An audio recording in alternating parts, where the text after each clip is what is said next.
Hola, bienvenidos a nuestro video que hemos denominado Orientación en Prevención de Riesgos. La finalidad de este video es poder conocer cuáles son las responsabilidades que tenemos todos al momento de ejecutar nuestras tareas, para así crear una cultura preventiva y claramente mejorar nuestros aspectos básicos en seguridad, que serán tanto de ayuda en nuestra época de estudiantes como cuando ya entremos en la parte profesional y laboral. Este capítulo consta de 4 módulos que son, primero que todo, el marco legal, continuando después con algunos conceptos básicos en prevención de riesgos, para llegar al tercer módulo, que es la gestión de riesgos, y finalmente hablamos de la prevención de riesgos en general en nuestra escuela. Así que sin más preámbulos, invitamos a que vean este video, aprendan de él y siempre conociendo cuál es nuestra responsabilidad y cómo queremos llegar a tener una cultura preventiva. Así que vamos con los módulos.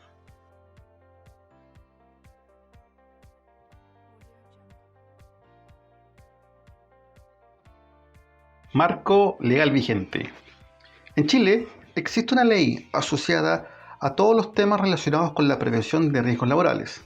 Esta ley es la número 16.744, la cual fue promulgada en el año 1968 y declara como obligatorio el seguro contra riesgos de accidentes del trabajo y enfermedades profesionales. Esta ley está orientada a proteger al trabajador antes de producirse el suceso, accidente o enfermedad, y también después de esto. Cabe destacar que cuando indicamos la palabra trabajador en el marco legal, nos referimos a todas las personas que están protegidas por esta ley. Ya veremos en un par de minutos más quiénes son estas personas. Esta ley tiene objetivos que están bien definidos, que son 3: prevenir, mejorar y asistir. ¿Qué se va a prevenir? Los accidentes del trabajo y enfermedades profesionales. ¿Qué es lo que queremos mejorar? Curar y rehabilitar a quienes han sufrido un accidente o una enfermedad laboral. Y finalmente se va a asistir económicamente cancelando subsidios, licencias médicas, pensiones, ya sea de supervivencia, y también las indemnizaciones según sea el caso. Como dijimos inicialmente, las personas que están protegidas por este seguro son las siguientes: trabajadores por cuenta ajena, aquellos que tienen un contrato de trabajo; funcionarios públicos; trabajadores independientes que emiten boletas de honorarios electrónicas; trabajadores familiares, asesores del hogar; los estudiantes fiscales particulares y aquellos que realizan trabajos como sus prácticas laborales; y también los dirigentes sindicales. Como dijimos inicialmente, cuando nombremos las palabras trabajador en el marco legal vigente, nos referiremos a todas estas personas enumeradas en el listado. La ley también contempla algunas contingencias a cuales estamos cubiertos. Estas son accidentes del trabajo, accidentes del trayecto y enfermedades profesionales. Vamos a ver cuáles son las definiciones de cada una de estas. Accidente del trabajo se refiere a toda lesión que una persona sufra a causa o con ocasión del trabajo y que le produzca incapacidad o muerte. A excepción de esto están los accidentes debido a fuerza mayor extraña que no tengan relación alguna con el trabajo, y también los producidos intencionalmente por la víctima. Los accidentes de trayecto, por otra parte, también son accidentes del trabajo, pero ocurridos en el trayecto directo de ida o regreso entre la habitación y el lugar de trabajo. Reiteramos que cuando decimos trabajo o trabajador nos referimos a todas las personas que están cubiertas y protegidas por este seguro. Finalmente, la enfermedad profesional es aquella enfermedad causada de manera directa por el ejercicio de la profesión o la actividad que realiza una persona y que claramente le pueda producir alguna incapacidad o muerte. Existen también normas especiales, que son 2, la número 19.303, que añade al accidente del trabajo todo aquello derivado de robo, asalto y otras formas de violencia, como también la ley número 19.518, en la cual también agrega los accidentes ocasionados a causa o con ocasión con los estudios de capacitación ocupacional o laboral. Estas son las 2 normas especiales agregadas después que se promulgó la ley sobre accidentes del trabajo. Finalmente, hablaremos del Decreto Supremo número 313, el cual incluye a los escolares, llamas escolares a todo tipo de estudiantes, en el seguro de accidentes de acuerdo con la ley número 16.744. Los estudiantes que tengan calidad de alumnos regulares de establecimientos fiscales o particulares de cualquier tipo de nivel, parvularia, media, universitaria, quedarán sujetos al seguro escolar, que sufran durante sus estudios o en la realización de su práctica profesional y en las condiciones que establecen el decreto. ¿Qué beneficios tiene esta ley? Primero que todo, van a tener un beneficio del seguro escolar de accidentes los estudiantes desde el momento en que estén matriculados. Esto es sumamente importante. No antes, sino que una vez que estén matriculados. Claramente que este seguro se suspenderá durante los periodos en los cuales no realicen sus estudios o prácticas profesionales, ya sean las vacaciones o cuando ya tengan que producirse alguno con posterioridad al egreso del establecimiento. El seguro escolar está administrado por la caja a cargo del Seguro Social y del Servicio Nacional de Salud, siendo este último el responsable de otorgar las prestaciones médicas, llámese los servicios públicos, hospitales públicos de nuestro país. Finalmente, las prestaciones que incluye este seguro tienen que ver con la atención médica, quirúrgica y dental, hospitalización, medicamentos, prótesis, rehabilitación y también los gastos de traslado que puedan ser necesarios para el otorgamiento de estas prestaciones. Con esto damos término al módulo de marco legal vigente.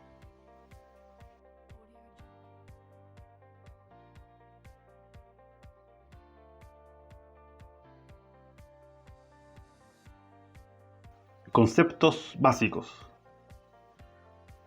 Vamos a definir algunos conceptos muy necesarios a la hora de trabajar con temas relacionados con prevención de riesgos. Iniciamos estos conceptos con la palabra peligro. El peligro, como definición, es cualquier situación que yo realice o esté, ya sea un acto personal o condición del ambiente, en que una pérdida sea posible. Entonces, cuando nos referimos a peligro, nos referimos a la fuente, al origen de alguna situación. Este peligro nos lleva a la definición de riesgo, en la cual se suele confundir mucho. El riesgo viene a ser la probabilidad de que un peligro se transforme en pérdida. Este riesgo puede ser cuantificable a través de una magnitud de riesgo, en donde se considera tanto la probabilidad como la consecuencia. Veamos un ejemplo de esto. Conducir un vehículo motorizado es un peligro, ya sea por el acto del conductor o por las condiciones climáticas o del ambiente. ¿Qué probabilidad hay de que se transformen en pérdida? En este caso hemos numerado 6. Conducir mirando el celular, conducir más allá de los límites permitidos de velocidad, tener los neumáticos desgastados, conducir bajo las influencias del alcohol, que las condiciones climáticas o ambientales no sean las óptimas y conducir con sueño. Estos 6 actos o condiciones van a aumentar o disminuir mi nivel de riesgo. Por eso es que decimos que puede ser cuantificable. Otra definición importante es la definición de incidente, el cual es un acontecimiento no deseado que resulta en el deterioro de la eficiencia y eficacia de la gestión que estemos realizando. Claramente va a amagar el logro de nuestros objetivos. Vamos a dar una definición pequeñita de eficiencia y eficacia, en donde la eficiencia se refiere al proceso productivo de algo, su capacidad para producir con la menor cantidad de recursos.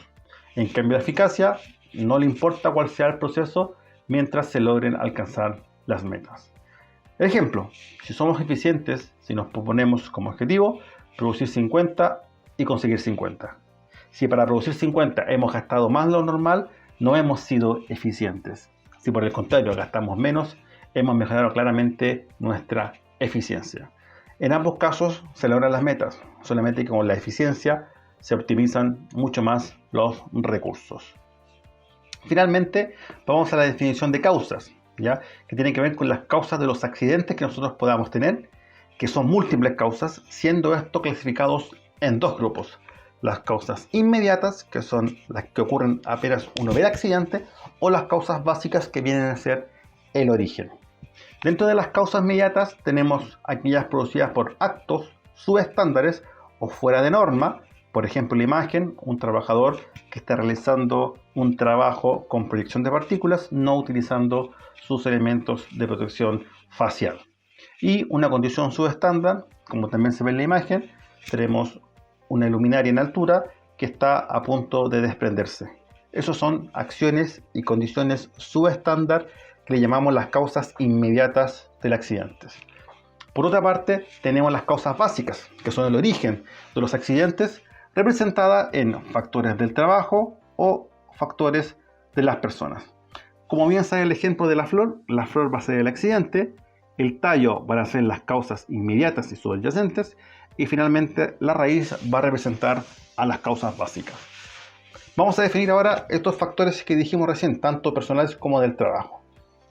En los factores personales tenemos tres: o el trabajador no sabe, no quiere o no puede. Recuerden que cuando decimos trabajador nos referimos a todos aquellos que están cubiertos por la ley. Si no sabe, tengo que capacitarlo. Si no quiere, tengo que motivarlo. Y si no puede, tengo que tratar o ver la forma de reinsertarlo en otro lugar. Siempre hay alguna parte que yo puedo hacer para que la persona que no sabe, no quiera o no pueda, realice su actividad de manera más segura. Y los factores del trabajo son cuatro: falta de protecciones, equipo en mal estado, situaciones climáticas, orden y aseo inadecuado. Pueden haber más, solamente que hemos nombrado las principales factores del trabajo en las causas básicas de un accidente. Con esto terminamos el módulo de los conceptos básicos asociados a la prevención de riesgos laborales.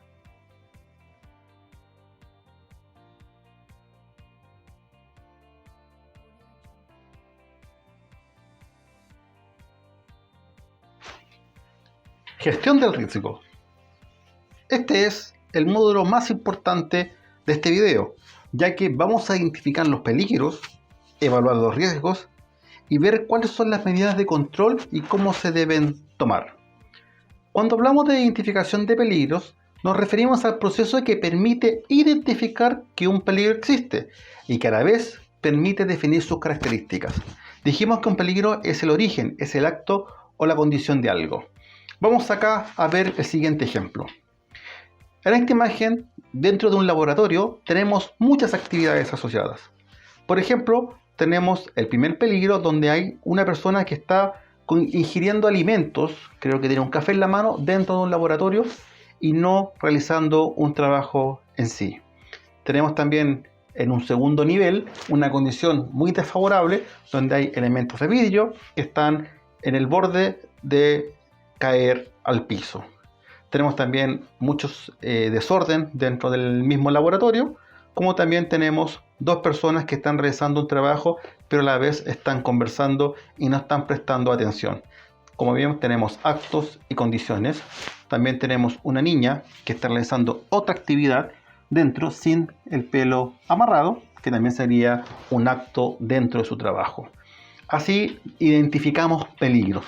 ¿Para qué? Para después valorizarlos a través de una evaluación de riesgos, la cual es el proceso global de estimar la magnitud de los riesgos y decidir si un riesgo va a ser o no tolerable.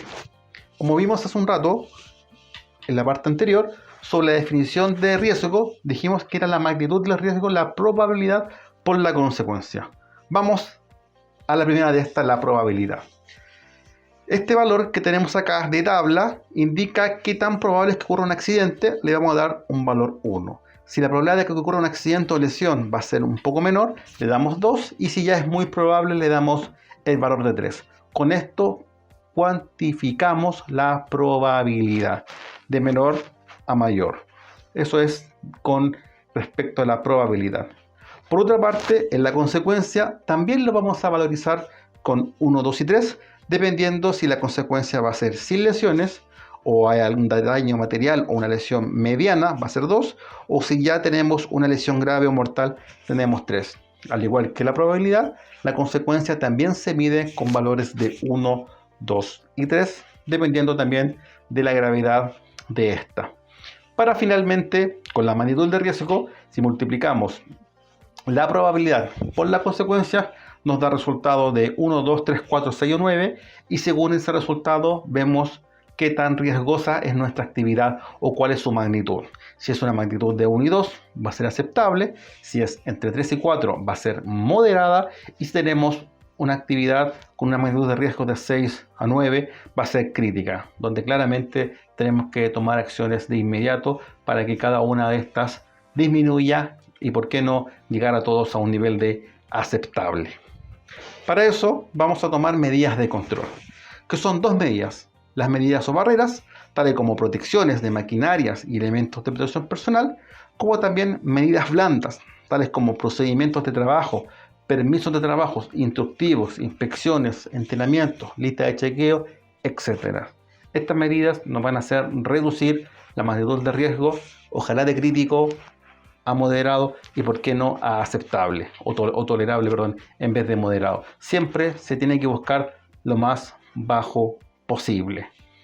Finalmente, a todo esto tenemos que hacer un seguimiento a estas medidas de control con el fin de verificar la eficacia, definición que vimos hace un rato, de todas las acciones, actividades y medidas correctivas que surjan y cuya aplicación sea aceptada. En resumen, identificaremos los peligros, evaluaremos su riesgo, tomaremos medidas de control y realizaremos un seguimiento para llevar a cabo una buena gestión del riesgo.